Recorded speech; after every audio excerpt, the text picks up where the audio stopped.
I was at Donald Trump's hotel on Pennsylvania Avenue on Friday, along with the rest of the press pack, after he had signaled he would finally talk about his stance on birtherism. The cable news networks took most of the event live as Trump touted the hotel and decorated veterans touted Trump before he got to the main event. And I think it may be one of the great hotels anywhere in the world. That's the way it turned out. Hillary Clinton and her campaign of 2008 started the birther controversy. I finished it. You know what I mean.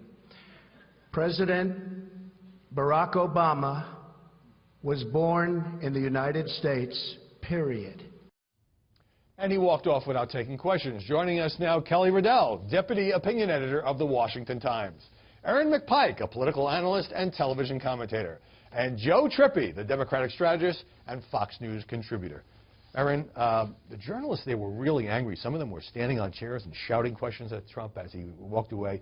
Did Donald Trump do a little bit of a bait and switch in order to draw all that almost nonstop cable coverage for what we thought would be major remarks on the birther issue? Well, he shouldn't have said that he was going to take questions and then not take questions. I'm not sure he explicitly said that. Then he was just fine. It was CNN that looked especially whiny because all of their anchors were saying, we were duped. Well, for at least a year, the networks have been taking Donald Trump's events live.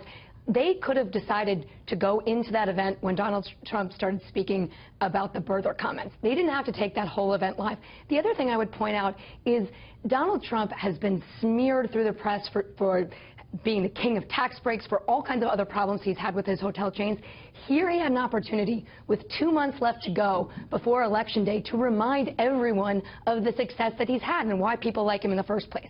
So I thought it was a smart public relations move on his point. Nobody forced the cable networks to stay with that event until he got to the main topic. But Kelly, was Donald Trump, in effect, forced, pressured to do this by the media because his top surrogates, Rudy Giuliani and Kellyanne Conway, went on television and said Donald Trump believes Obama was born in the United States. And in interview after interview, the campaign people were asked, why doesn't he come out and say it? Yeah, and then he tweeted earlier in the campaign season that don't believe anyone you hear other than me. I'm the official word on everything. So yes, I think he had to come out and definitively put this to bed, put this issue to rest, because it was percolating in the press, and now he can say, you know, I believe that Obama is a U.S. citizen, and that's important in his rehabilitation effort. I would say what I found very appalling about the media coverage of this was the debate of Donald Trump is he corrected one falsehood but then gave 2 others. Now, it's indisputable. I mean, some fact checkers have said that Hillary Clinton didn't start the 2007 birther rumor, but she, in fact, did. It started with a Mark Penn memo in 2007. She personally didn't, but her campaign did, and he said she and her campaign. And then her campaign manager went on CNN on Friday and said that, yeah, we had a staffer who sent a birther email out, and we fired them. Well, then that came from the campaign. Let me get you into this, because the staffer was a volunteer who was fired. There was an internal memo that didn't talk about Obama's citizenship, but talked about painting him as a sort of other. And a McClatchy reporter now says that Hillary confidant Sid Blumenthal actually told this reporter that Obama might have been born elsewhere.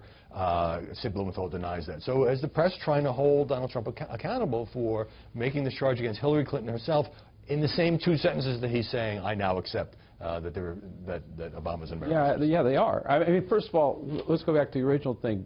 A presidential candidate manipulating the media to get coverage. You're shocked. Yeah, I'm shocked about that.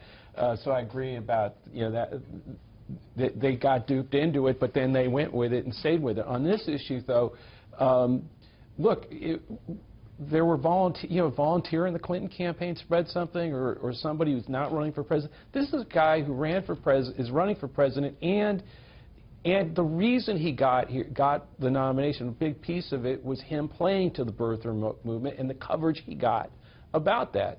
So to show up 5 years later and just sort of like, well, at least he did. Hey, I finished it. Okay. It's over. We'll get into this more later in the program, but there also seems to be a theme in the media that he didn't apologize. He needed to apologize because he did push this beginning 5 years ago. Fair or unfair? Has he ever apologized for anything? I mean, no, of course he wasn't going to apologize. That's not his style. No. So stop complaining about it.